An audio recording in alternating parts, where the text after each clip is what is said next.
Okay. Hello, everyone. Welcome to May 2022's community meeting. For today's agenda, we have several things going on. We'll get the latest release notes from Nicole.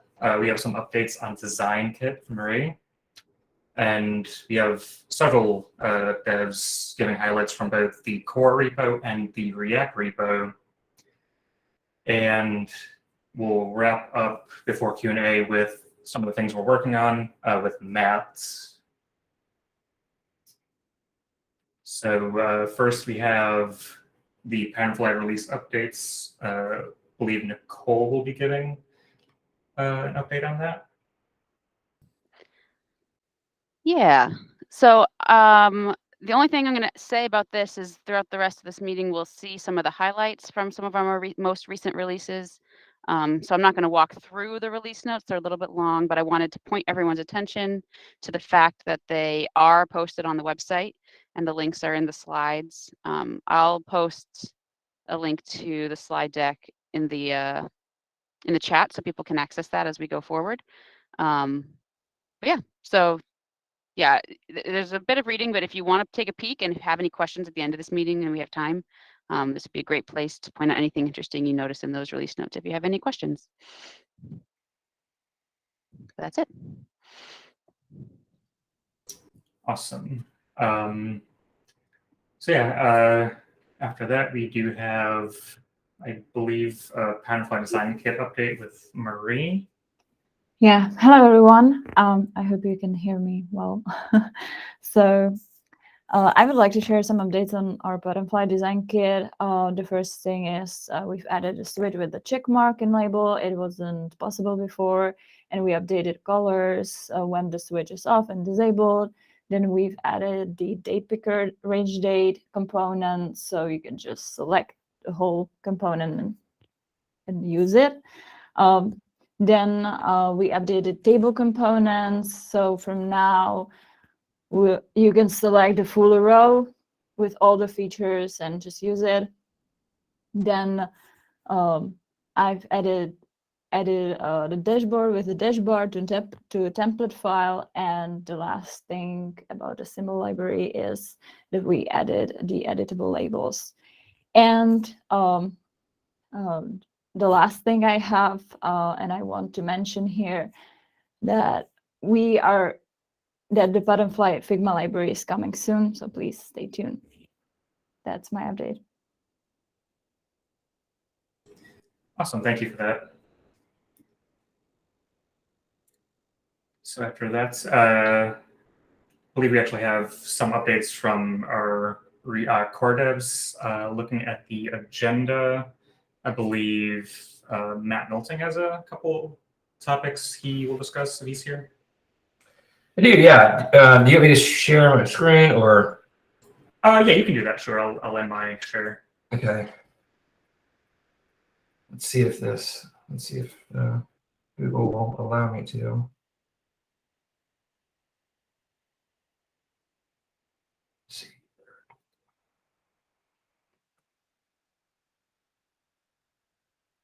Yeah. See that? Yep. Yes. Okay. So the first thing that I'd like to show is an update that we made to, or just included a table demo that showcases how you need to handle images if you add them to table cells, and that is that the vertical line on the table data is set to baseline. So that means that if you increase the size of any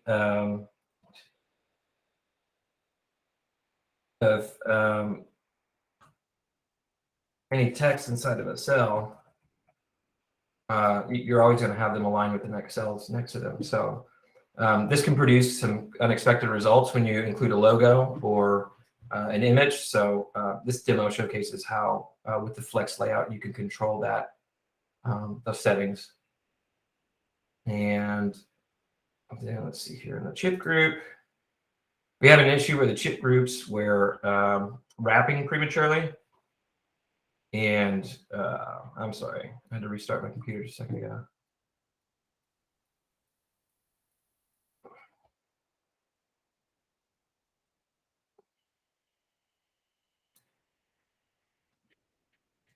Let's see here. As showcased in this example, they're wrapping prematurely. And so we updated some max width settings. The flex layout by default has a min width bug. And so we updated those, we updated chip group so that it would not wrap prematurely when you have a show less button or two more or a close. Yep, that's it. Pretty simple.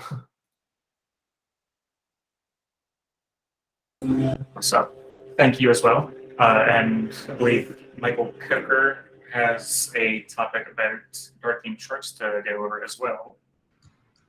Yeah, thanks, Eric. Just a sec. Let me share this. So let me share this tab.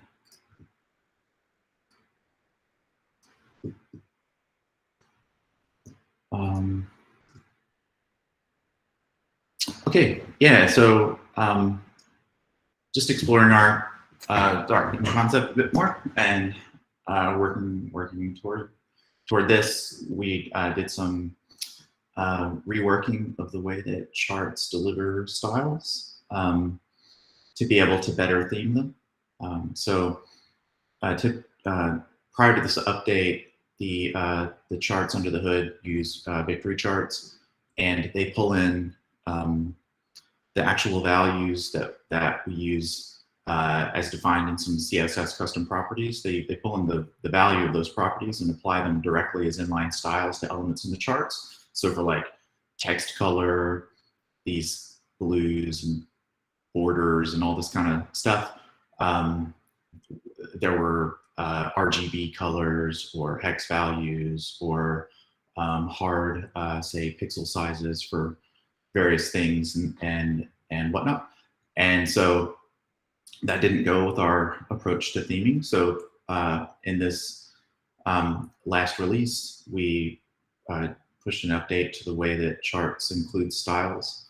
The styles are defined in PatternFly core to continue to work as they do currently, where the base value for charts is whatever the value is for the defined style, but the style property, because these are still inline styles, is now defined as the variable namespace that we have for a given chart property, and then a fallback of the actual value that's used. And so that variable namespace, it's the custom property name for what we would refer to as the border, the background color, the text color for legends, etc., is undefined currently.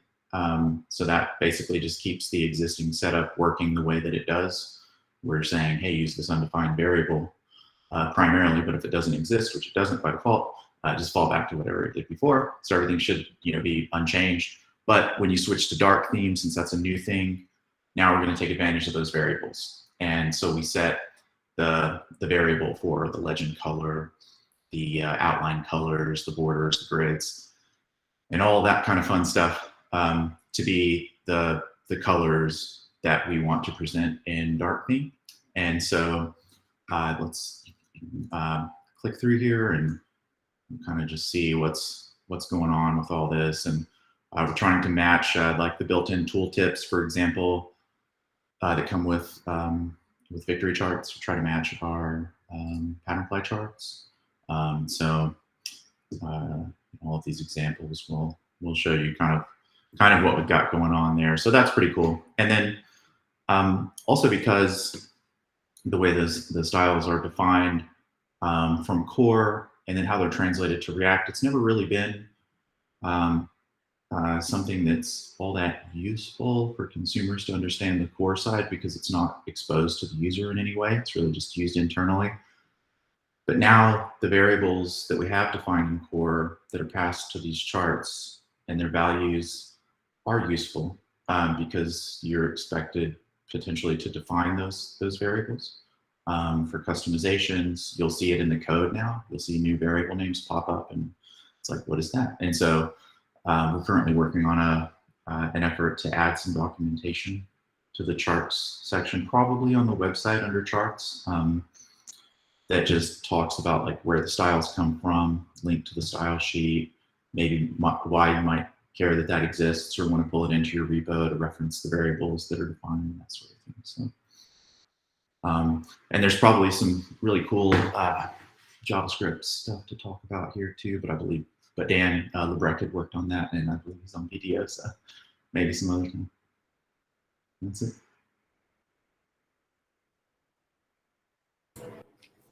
All right, thank you for that.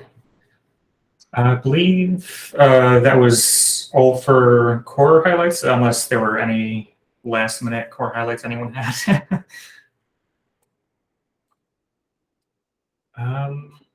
So moving on to the PatternFly React repo highlights. We have several items to actually kind of give highlights for. Shares. One of those items is actually regarding our finding in terms of appending certain components within the DOM. A lot of components used to either default to appending to the document body, which that's kind of quick and easy. I'm sure a lot of people are kind of familiar with that, and could be kind of a convention for some. We did find some cons to that, though, one of which was that by appending to the document body, it kind of puts things in the incorrect DOM order. So for components that we have, like our select and our dropdown, kind of like dropdown-like components that have toggles with menus that appear when you interact with that toggle. If I can get the DevTools open. So we have, on our select component, we have this example here that kind of shows the differences between appending to the document body and the parent, which is kind of our recommended approach moving forward. So if I inspect this toggle here, I can do that. There we go. So we have the toggle here, and when we actually open it, if I scroll down, leave right here, the actual menu ends up getting appended all the way down here. So what that does, it essentially makes it much more difficult, if not impossible, to actually traverse into the menu options without either from the developer side implementing some sort of functionality to take care of that, or it could end up falling to the consumer to kind of take care of that themselves. Because, when you try tabbing with the keyboard or traversing with another assistive technology such as a screen reader like VoiceOver, the next element in the DOM isn't going to be any of these options. It's going to end up being, I believe, this next drop down here. So if I inspect this other drop down toggle, when I open this up, you see right here it appends directly beneath the toggle itself, so it's in a more natural DOM order. And if I open this up here, and there's right there. So it kind of just automatically takes care of a lot of some of the accessibility issues that we found with appending to the document body. And you can see here the actual select component. The difference here is that once you actually select an item via keyboard, if you hit tab, what you might expect to tab to next isn't going to be what you actually tab to with the document body example. If I can actually show that real quick, I will. So this is all via keyboard right now. I hit space to open the menu and down arrow and enter to select Mr. Because the menu wasn't in the correct DOM order, if I hit tab, it's actually bringing me all the way back to the very top of the page, since before we were at the end of the DOM. Versus, apologies for the noise outside, by the way.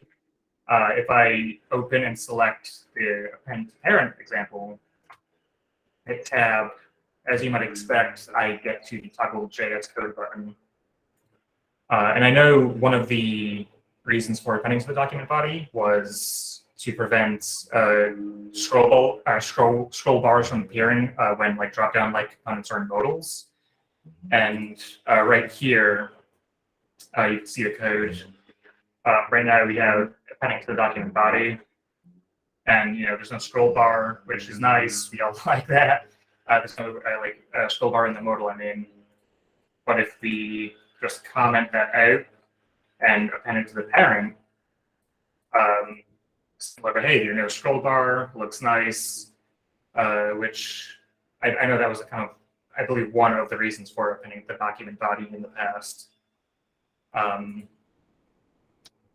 Now, there is, not to say like appending to the parent is perfect yet. We did notice an issue when we had a drop-down like component within a wizard that was within a modal, so kind of a component within a component within a component. We did see some issue with that we had next to try and work through. But overall, appending to the parents, or at least trying to append as closely to that trigger as you can within the DOM, is kind of our recommended approach moving forward, with document body kind of being that fallback, and then if you absolutely need to, sort of case. I believe that kind of covers most of the topics for the appending topic. I believe after that we do have an update about the selectable card example that we have in terms of the screen reader accessibility from Austin. Yeah, I can talk about that a little bit. Let me see if I can get Google to cooperate. And let me actually share something.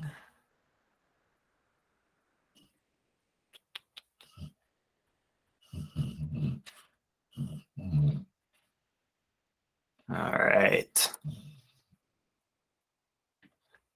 So the primary issue that these updates are meant to address is that there was no good way for a user that was using a screen reader to know that a card is selectable. And even if they did know it was selectable, to know that it is selected or is not selected. These updates allow people that are using screen readers to get all that information in a way that utilizes native HTML elements and doesn't cause any perceivable changes for users that aren't using those kinds of technologies. So when you go through,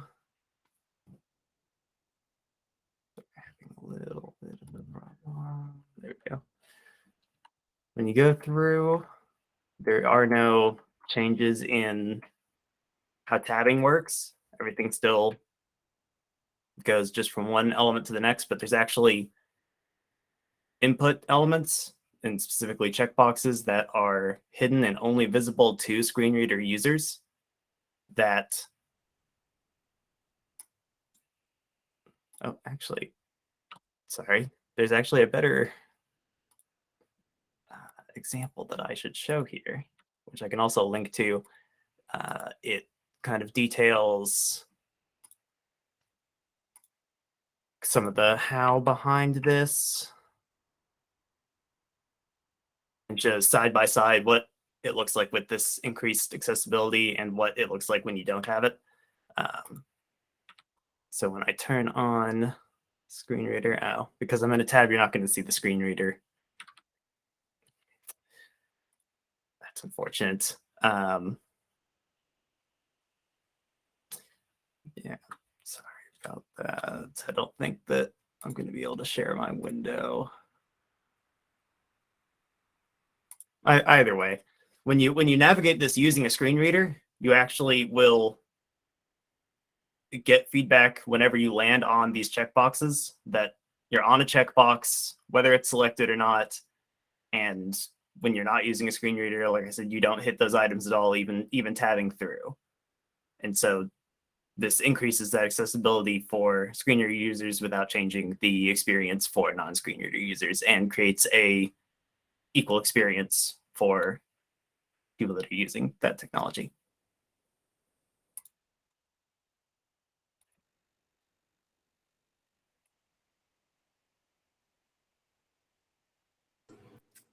Awesome. Yeah, there was a lot of discussion regarding that particular issue, so we're excited to have a more accessible version of selectable cards there.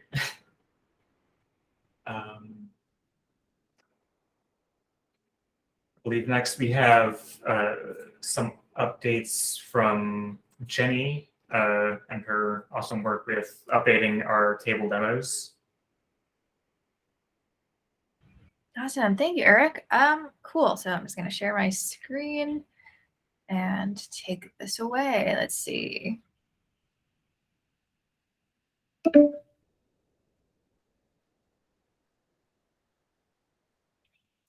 Oh, it looks like I don't have screen sharing permissions. Is it okay? Can I take care of that and then we can come back to me? Or yeah, who is next? Is there Sure, another? Yeah, maybe Katie can go ahead first. Yeah. Thank you. It's just a day of technical difficulties because my camera is not working, but I think I can present. So let's try that. Let's see, present tab for. All right, here we go. All right, I'm going to talk about this new demo we've got for feature on tabs, for dynamic tabs, basically the ability to open and close a bunch of new tabs. So this is actually two different kind of callbacks features we added to tabs. There is an on-close property, which controls this little close button. And if you click the close button, you can control what to do with it. For this demo, it's removing tabs from the list. There's also a new on-add property, which adds this nice plus button over here that you can control what to do when this is clicked on. For this demo, it's just adding a new tab with an incrementing number.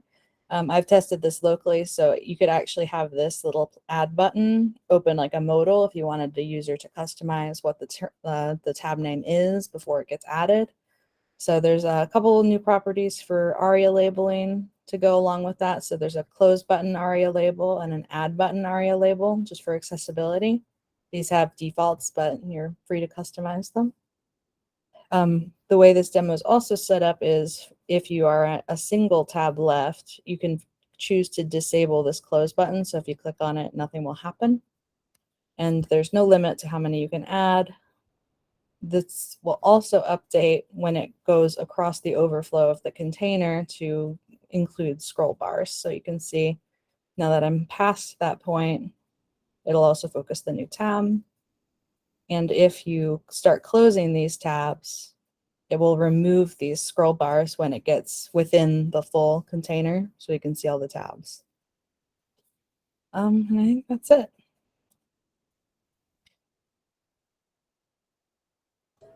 Right. Thank you for that. Perhaps we are able to circle back to Jenny.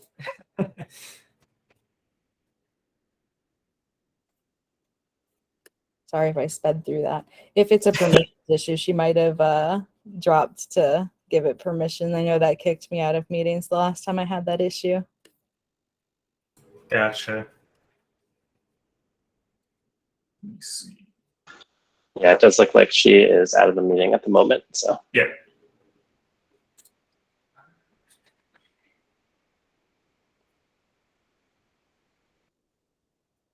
Could maybe give it a minute or two. I think we're doing pretty well on time so far.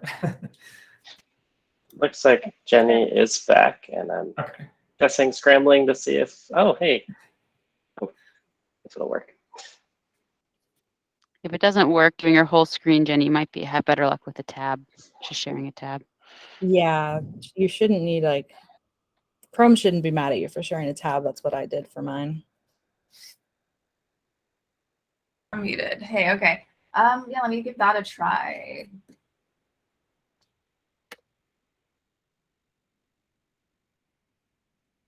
Okay.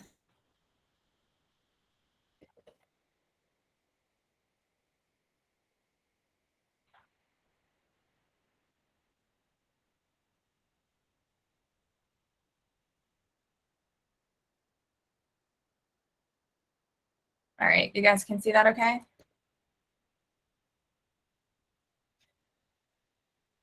Yes, I can see it. All right, awesome. So, all right.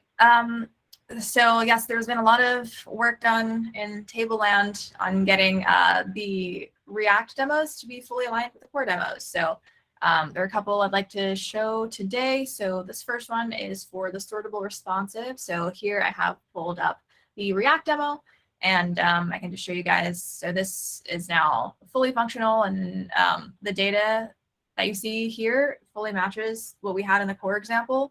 Previously, the React demos were not aligned with that entirely. They had some different data that was being used, and it just didn't quite look the same. So the logic's been updated to work with sorting and to use the same data that we see in the core example here. So now if we check out this demo, for example, we can click on these columns, and it sorts based on the ordering of the data in these columns. So you can sort by workspaces or by last commit and everything. It's sorted in ascending or descending order, so that's exciting. It fully matches now this core demo for the data that we have here. And then another one I worked on was compound expandable. Pull that up real quick. Compound expansion. So this here is the React version. I'm just gonna load that in. Sorry, this got closed out when I was trying to refresh and give screen sharing permission, but I had these tabs pulled up before. So there we go. Okay, so this is the React demo, and you can see here when we click on these columns and these data cells here that we get to expand each cell here with the content, and the data now matches what we had in the core example. So this is the core demo, and you can see that's perfectly aligned with everything that was here as well. So that is that. And then finally, the last thing is just that while working on these demos, we've kind of found that a lot of the data and the toolbar content varied from demo to demo. So the plan is for the next milestone, and just generally in the future, is to have like a standard sort of set of data for all these tables, and also standardize what kind of toolbar functions we want to have for each of these demos too.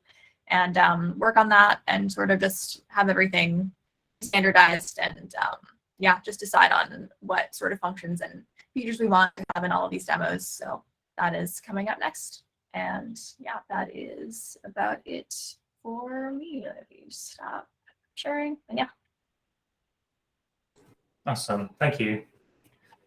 I believe that is, yeah, all the highlights from the React developers, unless I missed anything, or if anyone has also any last minute highlights they want to share.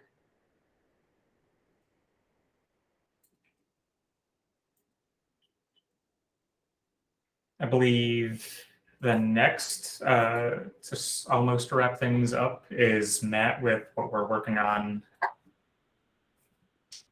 Thanks, Eric. Then the usual, I'll wrap this up with just an overview of what we're currently have in progress.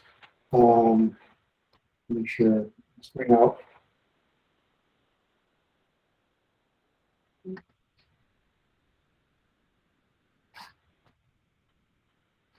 So I wanted to start with just, so we had one release this past month, 2022-06, which went out about mid-month. In terms of new features, Katie did a great job just demoing this and times feature that we introduced. We have two releases coming up in June. The first one, hopefully by the end of this week. And some new features expecting that. Adding an optional information panel to a wizard, basically using the drawer component to place that inside of the wizard. And we'll make that nice and flexible. So you really can use that drawer for anything you need to.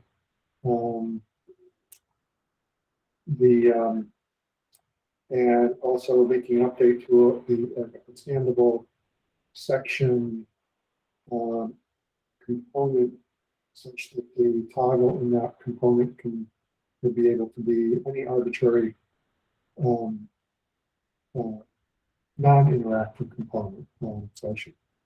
So it wouldn't make sense to just put a button. For example, if you want to put an icon or a badge or something like that, we'll support that. And that's been a request from a couple of projects. And then later this month,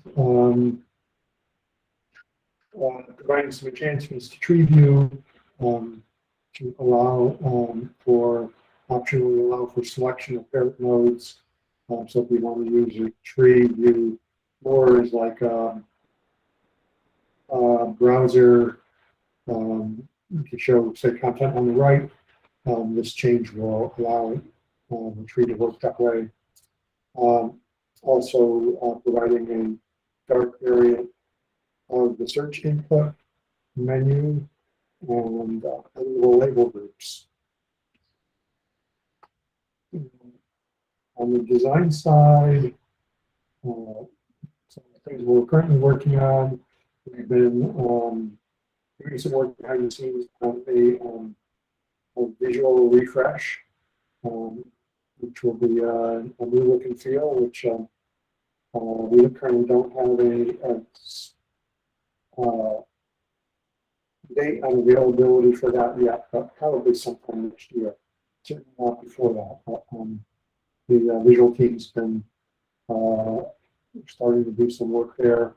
We're also working on user experience improvements to our website, which hopefully we'll be able to roll out over the next few months.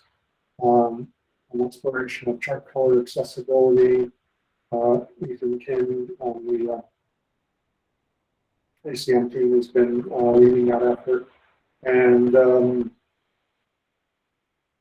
then also improved usage guidance for alerts, using alerts in forms and modals, and also some guidance on placing test buttons within forms. So that's about it. Any questions on anything? Okay, well, I'll hand that back to you, Eric, to wrap up. All right, thank you for that as well. Let's see.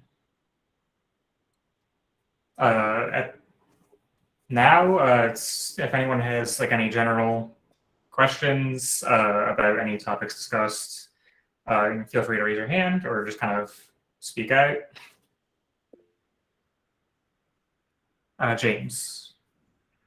So this is just a small one. I was looking at the demos on the drag and drop for the details list.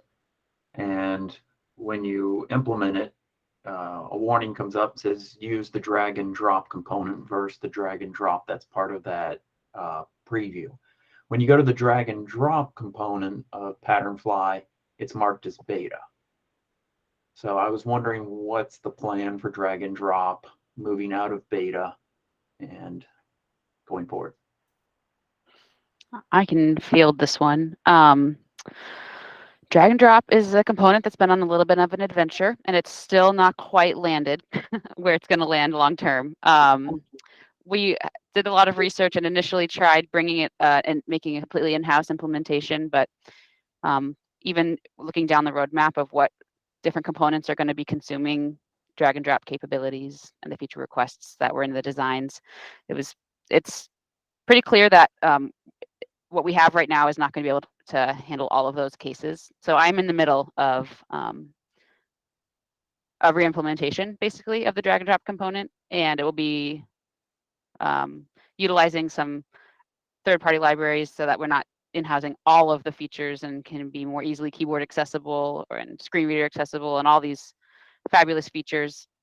Handle more than just reordering lists, but hopefully moving and reorganizing cards and things like that. So it's not quite done. It's been a complicated solution that we're trying to nail down. So that's where we're at. There's a few components that still have some references, and we still have some solutions on the website, but some of them are not completely accessible yet. But it's all kind of waiting on us. Me mostly finishing the work I have that's about half done. I have a draft PR with a handful of to-do items outlined in it, so you can see how far we are from finishing it. So let's see if I can pull that up. But that's the longer answer to the status of the drag and drop. So not quite ready to be out of beta yet. It's going to have to be tested pretty extensively once I wrap up the refactoring work I'm doing to it. Okay. And that's what I expected. I just wanted to bring it up and see where we were. Perfect. Yeah. All right. I'm looking for the PR just in case anyone's curious. I think I just pasted it in the chat for you there. Awesome. Thank you. Yeah, cross browsers, there are lots of things. Oh man, I opened a can of worms by re-investigating this. It's taken a while, but it's not been dropped. It's not been forgotten. It's definitely still on the high on my priority list.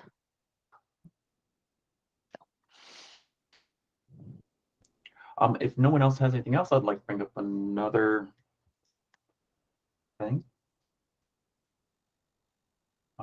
If anyone is interested in this is something I played with. I'm going to share my screen.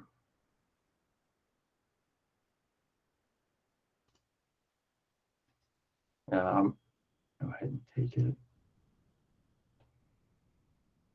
I was playing with virtualizing a PatternFly table. Ignore the toolbar and the footer. That's just something I was playing with.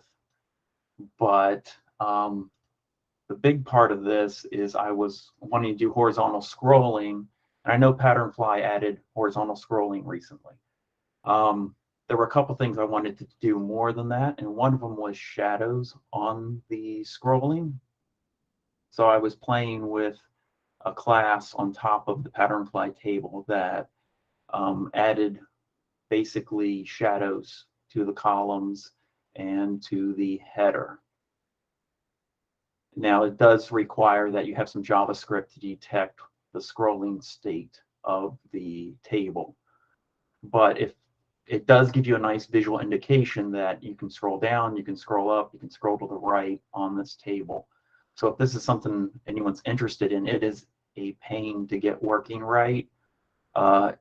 It works across browser except for the shadow underneath the header on Safari.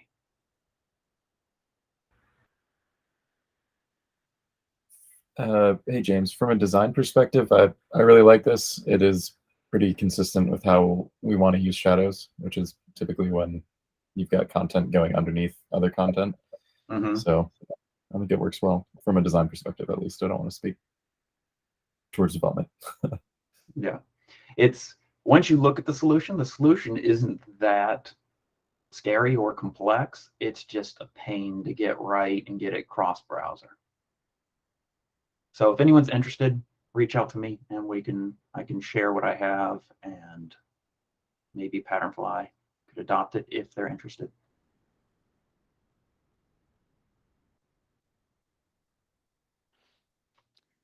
I think it's really interesting, and we even technically it's more of a community supported extension at the time. Is this built on top of the virtualized table extension, or is this built totally kind of from scratch?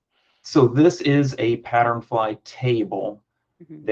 I'm not using PatternFly's built-in sticky columns because it doesn't support the last column. I would normally have, your drop-down menus here. And to get the shadows, I started playing with my own CSS on top of PatternFly's. The virtualization is using React, React table window, the popular library for virtualizing the list itself. That's the other thing we were trying to do. Is here you can see there's 100,000 items in this table, yet performance is good. And we see that when we try to do a page of 100 items, there is a little bit of a delay. It's not that noticeable, but I was trying to see what kind of scalability we could get.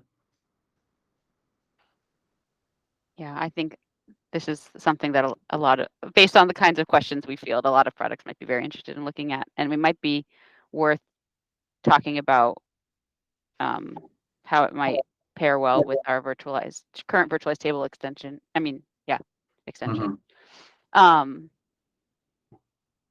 Yeah, I have a lot of questions about, there's a handful of problems that I know we have run into when it comes to sticky columns, like if you have a drop down of actions, do they handle the shadows and everything correctly?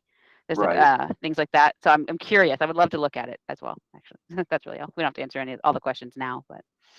Yep, we can schedule a meeting and go through it, and I could add some of those components and see how well it's handled. Because I did run into cases where I had a toolbar in a different example, and when you clicked on stuff on the toolbar, because of the sticky headers and stuff, it would go behind those components.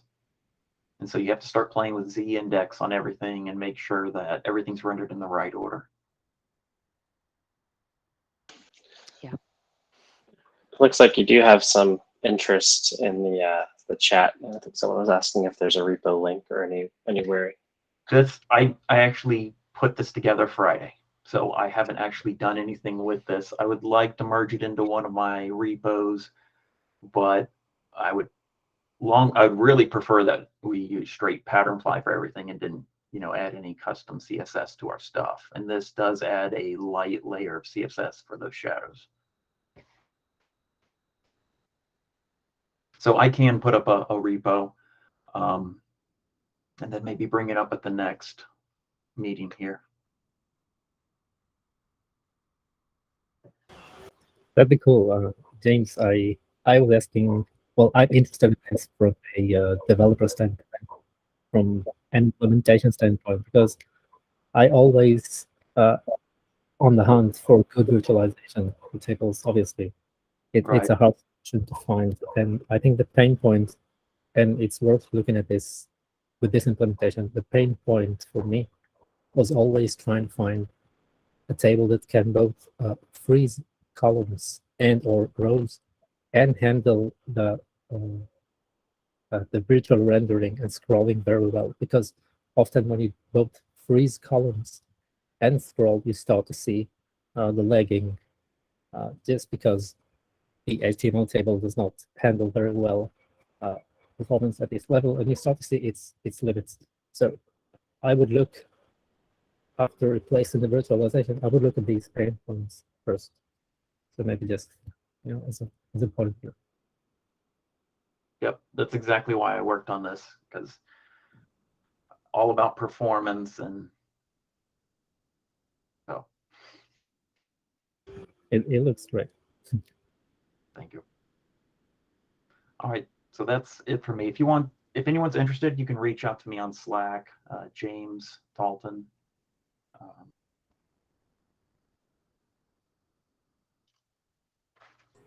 Awesome. Thank you for both those topics.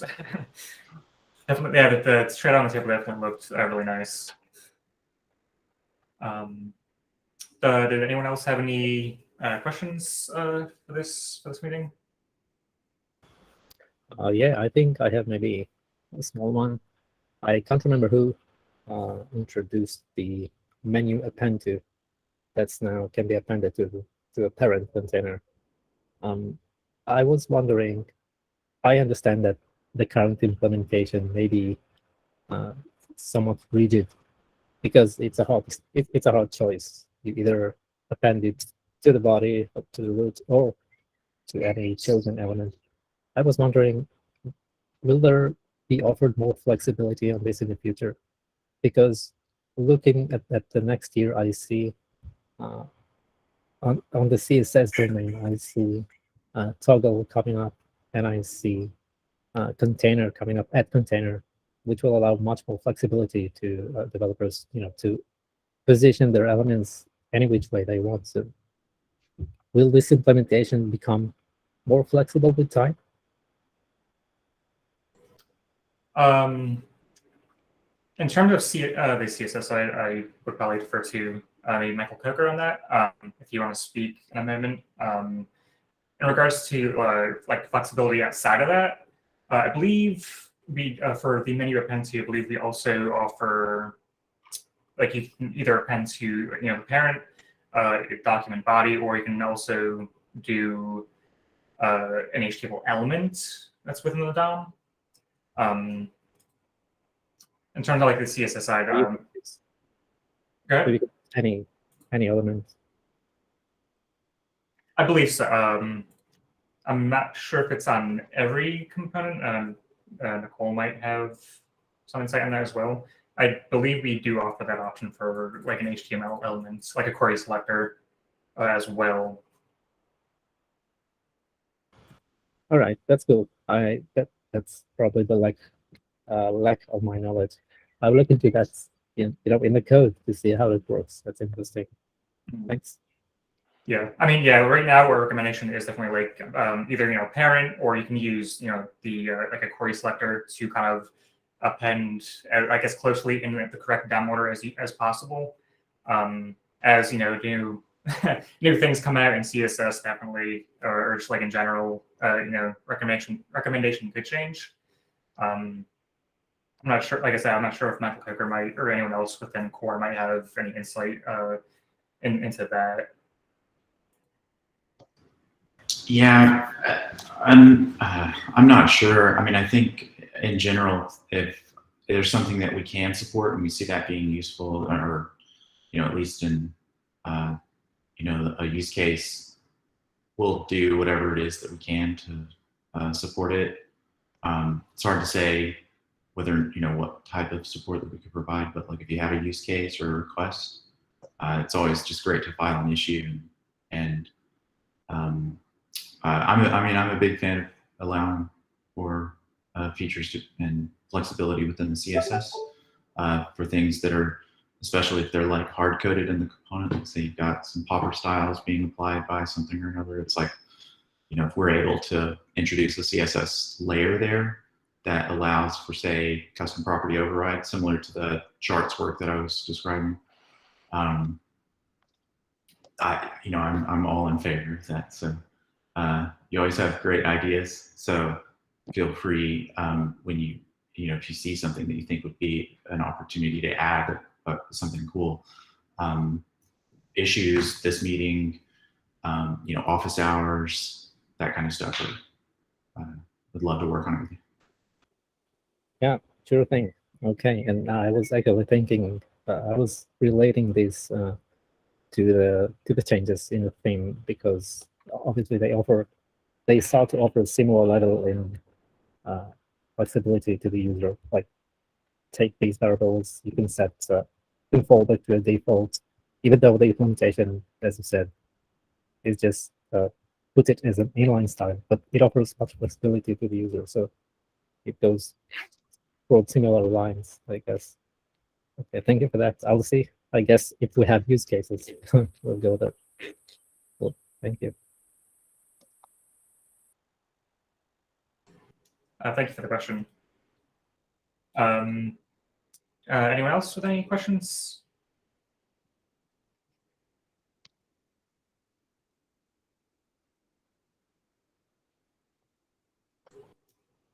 Okay.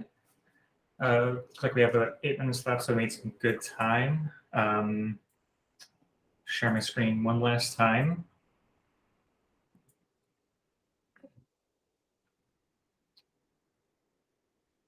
So our last slide, we have some links if anyone is interested.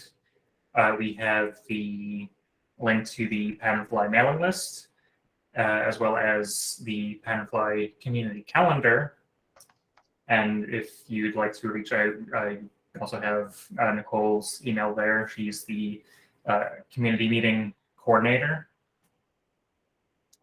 And little updates. Our next office hours is actually Wednesday, June 8th at 11 a.m. Eastern Time. And we'll most likely be sending another an update and on our Slack as well about that. I believe we usually do. Otherwise, thank you everyone who presented some highlights. Thank you for everyone who attended as well, and especially thank you for the questions at the end. I know there were a couple people who had the wrong date for this meeting on their calendar, and I would love if you did, and you're still here, and you ping me and let me know the source of that invite or where the date was wrong, so I can make sure I'm actually monitoring all of the right calendars and updating all of the right calendars appropriately that people have on there, so that if things move, you're not expecting the wrong meeting time. Because I try to update a handful of public-facing calendars whenever dates move around or change for whatever reason, but I might be missing one, I guess. So let me know. Sorry about that. But thanks, everyone. And thanks, Eric, for running the meeting. See you next month. Thank you so much. Thank you, guys. Yeah. Have a good rest of the day, or evening, or morning. Thanks all.